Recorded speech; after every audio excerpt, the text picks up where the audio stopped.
Alright, hello everyone, long time no see, eh? Now guys, we're going to be going through the first couple games of my Pick Your Own Faction tournament, which I guess I'll explain the rules right here real quick.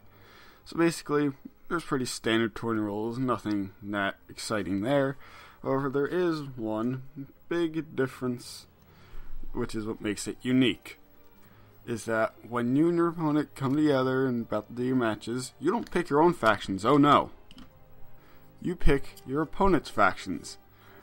Now, this in my opinion is also something to see other than the RDI, which are pretty obvious, who people think the worst factions are, and how people would adapt to using these factions. Because obviously they play a bit differently, and just to have a bit of fun and have some of these factions who never see the light of day to be used. Unless for me, of course, to me this is my normal, so meh. So the first matches we're going to be looking between are between the Armenian King and Acmadien.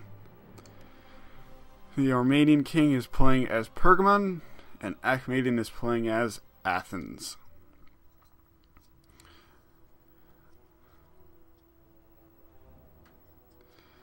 Oh yeah guys, now rule number one, well it wasn't rule number one, but it was a very important rule, no pike boxing. And well, someone didn't read.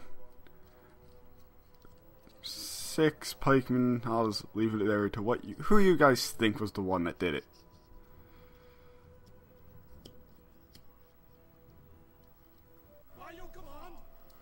My cat's starting to crawl in my drawers as normal.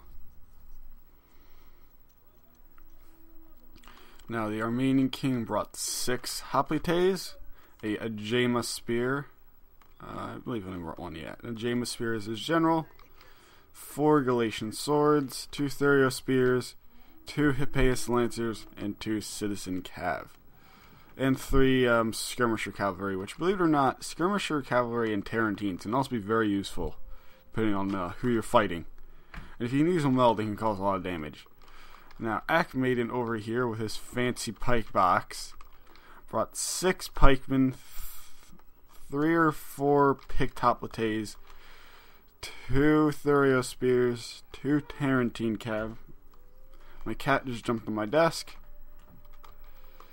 3 mercenary Rhodian slingers, 2 standard slingers. Now, the second I saw this replay, I was like, oh no.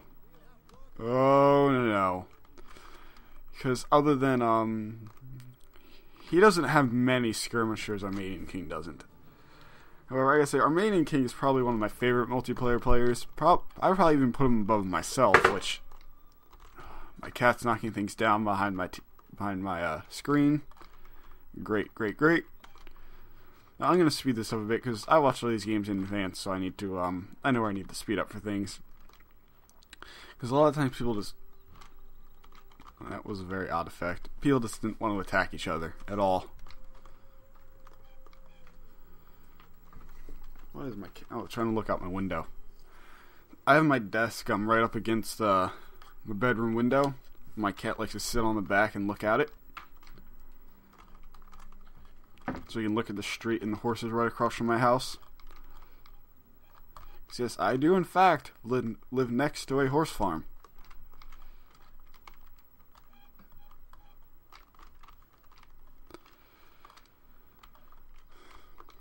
Now, when I saw Armenian King, he had to do this, I was thinking, alright, he is probably one of the worst compositions you can imagine to fight a pike box. Now, he had a very good composition when we faced a non-pike boxing opponent. I like this army a lot. However, now Armenian King's going to have to be pretty creative, which, trust me, he is. Right here, these citizen cav chasing down some of these Tarentines. More likely than not, he's just trying to keep them away from his main line. And some of these Tarentines is actually getting caught quite a lot. And they aren't getting... Oh, no, yeah, I got a lot of kills. 42. Tay chasing around. So yeah, when I first saw this, I was thinking, how does he do this? Am I going to have to redo this match? And well, due to the way how excited I may or may not have been sounding, I think it's safe to say that I was very surprised by the outcome of this match.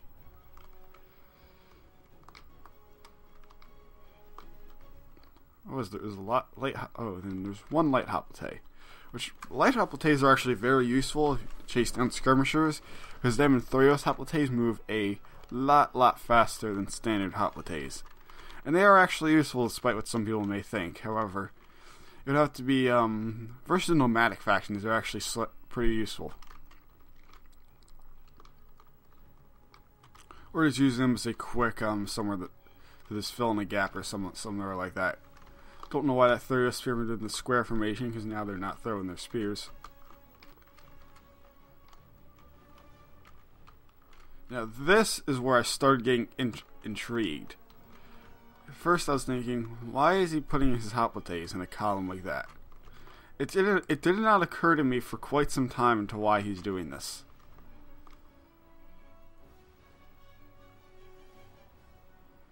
That slinger's starting to fire in, getting a couple, probably, I don't know, cav or something. That was it's probably trying to draw him in closer to his slinger fire. He's moving these hoplites up. And then I started to get it. He's using his hoplites, because the corner of a pike box is probably the most vulnerable spot, because if you can position any ranged infantry to kill the guys on the side, you can break through it pretty easy. And up come his Galatian swords and his Thurios spears. I don't know why I left that Ajama spear back, because that would have been very useful. Because if you notice which one they're shooting at, they're all back here, and they're shooting at this one. Which means they're killing some of the men there on the side. He sent them to attack. His Athenian Tarentines are causing some damage. Right now he's obviously trying to focus on one side rather than the other. Hoplites are going to last a good amount of time. Now he's moving a skirmisher cav up, and these skirmisher cav are just going to rip right through the side of that pikeman unit. And you can see over here, the flank is starting to break as the pikemen are trying to make their formation more dense. However, now the hole is starting to be formed right there at that corner. These pikemen are being attacked from the side. And I mean, I probably would have fired into the pikemen. Probably could have done that, but attacking from the corners like that, I could not believe. Armenian King is, as I said, one of my favorite players. He's very creative and brings very interesting builds, and I love him. Galatian swords moving up. These guys also have their precursor javelins. Epeius lancers staying behind. I still don't know why these Ajama spears are all the way back here. As you can see, he's taking his time. He's not rushing in the front of the pike box, which some people do after they make one hole, will rush in. And that's generally not what you want to do. He popped Raised Banner way too soon. Only ever pop Raised Banner if an important unit or a bunch of units are starting the rout. I mean, he was probably trying to get these Tarentines, but the Tarentines aren't going to do anything in melee to these citizen cav, not in the slightest. Definitely would not have let those skirmisher cav fire into that cavalry line, because he definitely killed a bunch of his own citizen cav there. Over here, he's not breaking through as easily. However, now these pikemen over. Ugh, god damn it! Oh, wait, just get stupid hiccups or cough when I'm recording. You see, he's probably going to use these precursor javelins or just straight up just attack, because obviously these are picked hoplites and not pikemen. These hoplites are losing to these picked hoplites over here, and these Thurios spears are out of ammunition. However, here come up the Ajama spears, or Agama spears. These hoplites over here are starting to lose. Obviously, these skirmisher cav are now really starting to fire in on these pikemen.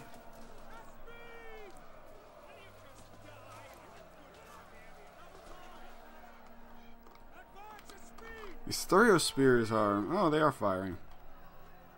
Most of the times I see them in square formation, they don't fire. Oh well, maybe it's just me. See, being smart here, not throwing his hoplites in the melee where they don't need to. He's really trying to break this flank, because he knows if he can break this flank, then he's basically won. Epeius lancers and other cavalry are basically ready for whenever they need to.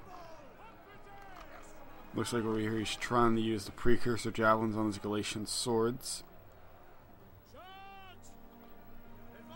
Unless they already fired them. Now that he should not have done.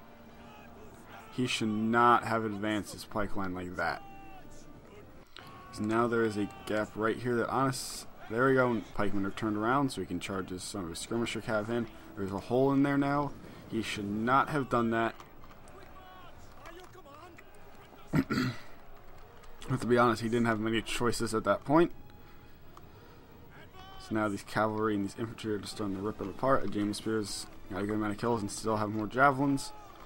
Over here, these light hoplites and picked hoplites starting to lose. The picked hoplites are still doing very good. However, the light hoplites are now starting to get chewed through. Over here, he knows these pikemen are turned around, not even facing the right direction, so he knows he can get a good amount of back charges. Maculation's swords is about to rout. Another Hippeus Lancer coming through, and these units are these cavalry are almost all fresh. Agima Spears firing on the pikemen or the Rhodian Slingers? Probably the pikemen. I would not feel bad about. Oh no, these are definitely going in the Rhodian Slingers or some of these other pikemen. I'm not sure though.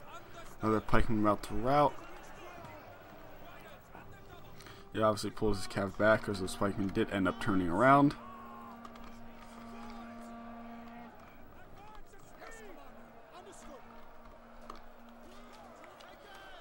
These Galatian swords are basically just Celtic warriors, and I think they have a bit more, I don't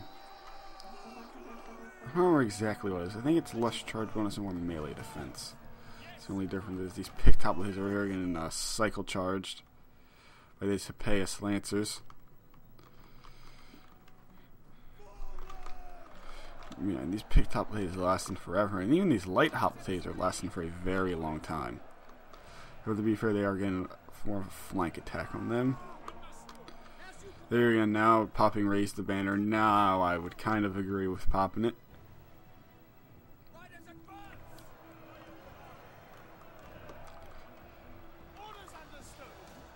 There go, these Thurio Spears over here are fighting these pikemen. This pikeman over here has more or less done nothing.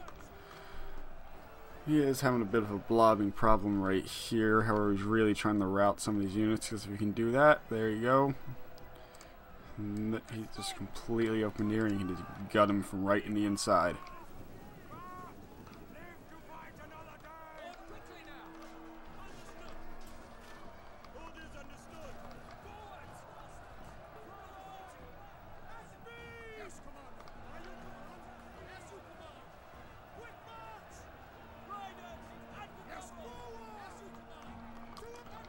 So for the most part now, the Armenian king really just has to just clean up. Now he just has so much overwhelming forces and numbers that there's almost no hope of him winning. These Thurio Spears now are just getting a charge. And in the back of these pikemen and mercenary Rhodian Slingers, these picked hoplites are almost completely surrounded. We're still getting a good amount of kills. Hippeus Lancer sitting back here. 30 kills on that, obviously, versus Spear Infantry. They're going to take a lot more damage. However, they're still fresh. Doing more cycle charges cavalry. That picked hoplite is now starting the rout.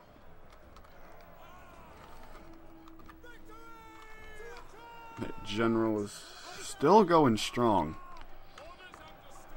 However, now at this point, now he's just wrapping up, and I'll hit fast forward. Content ID. So there you go. That's game one.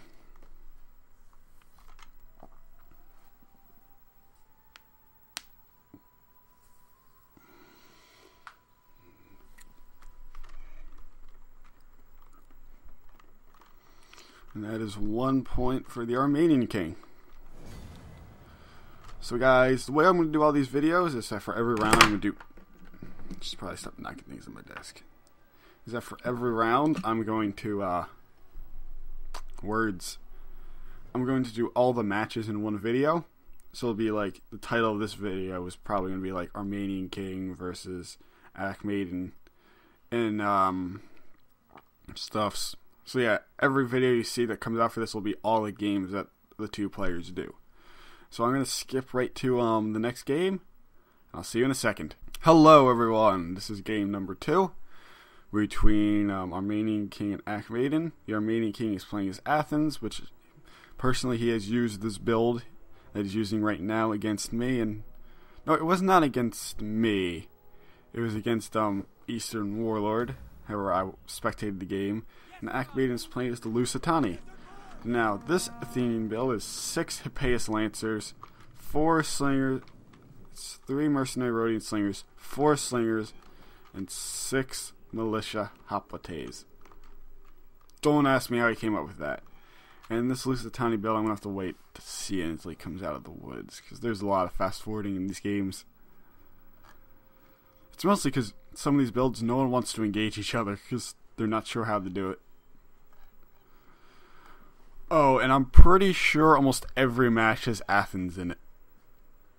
Like, I don't think I've seen one where Athens is not. There might have been only one of them out of. I've gotten like 4 or 5 so far, and only one of them has not had Athens in it. Athens and Pergamon, and I don't think any of them have not had Pergamon yet. Bactria has been 2 of them.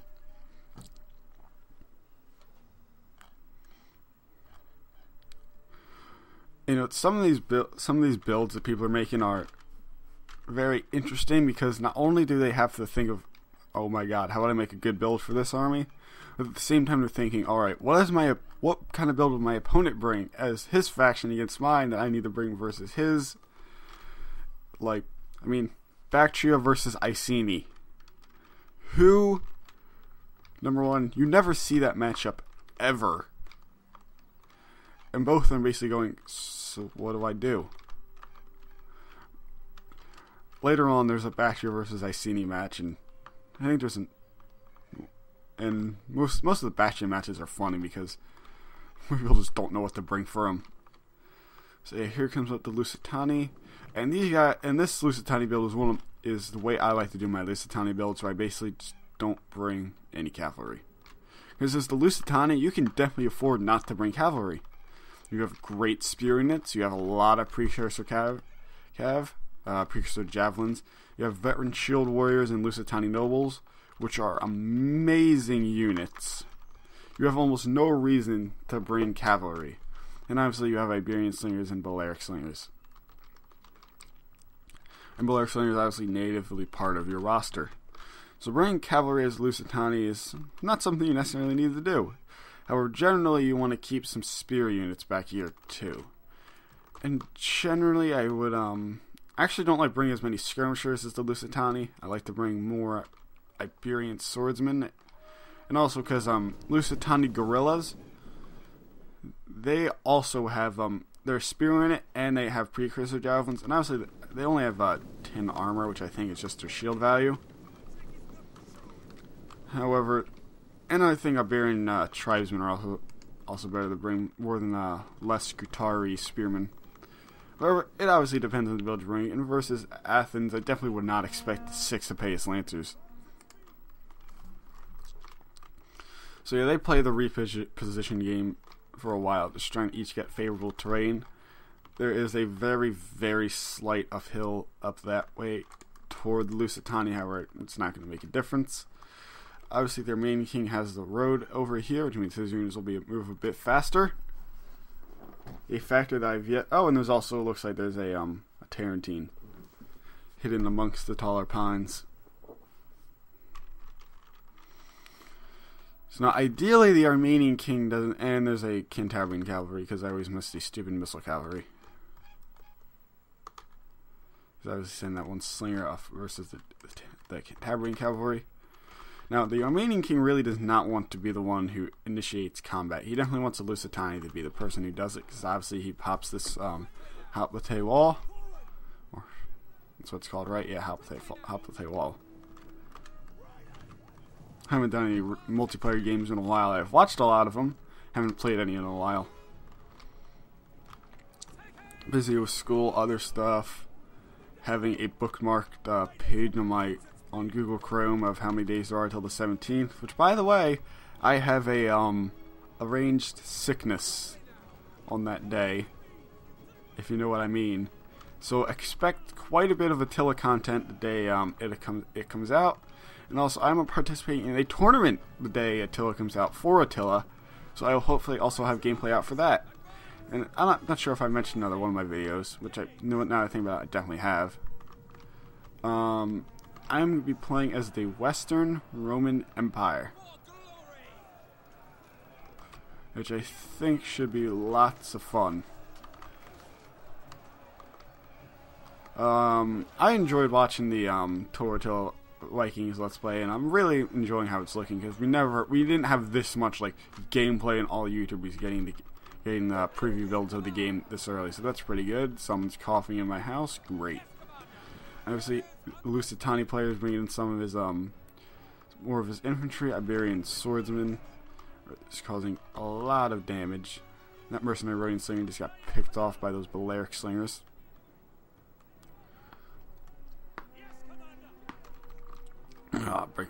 Crack my neck. Really, what was it that went in? Oh yeah, it's probably all these slingers.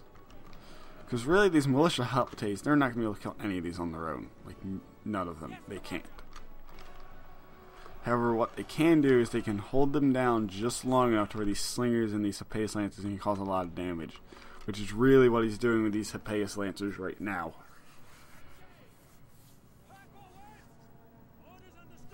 Obviously, there you go. He was kind of about to do a pull through, but he did pull back right through where he was. That Hippeus lancer only has 11 men in it. Great. Iberian swordsman over here, cutting through this militia hoplite. That Rhodian slinger got a lot of damage. These slingers are causing a lot of damage right now. Veteran shield warriors chasing down those slingers.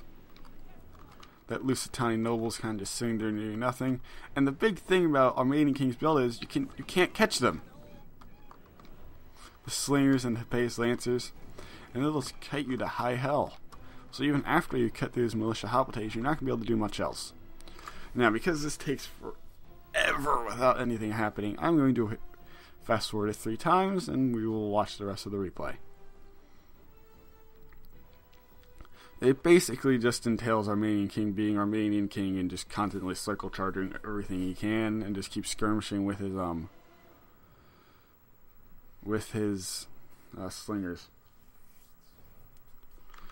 There's one thing about that Lusitani is they do not have much armor. Well, you can just have a decent amount of armor. Obviously, chainmail, and obviously Lusitani nobles and veteran shield warriors and Scutari also have very good armor. Obviously, a Scutari spearmen, not Scutari swords. And here you go, the Lusitani player just kind of forced to have to go into a box here, which is never good. Because at that point, you know you've more or less lost, and you're just looking for some sort of opportunity.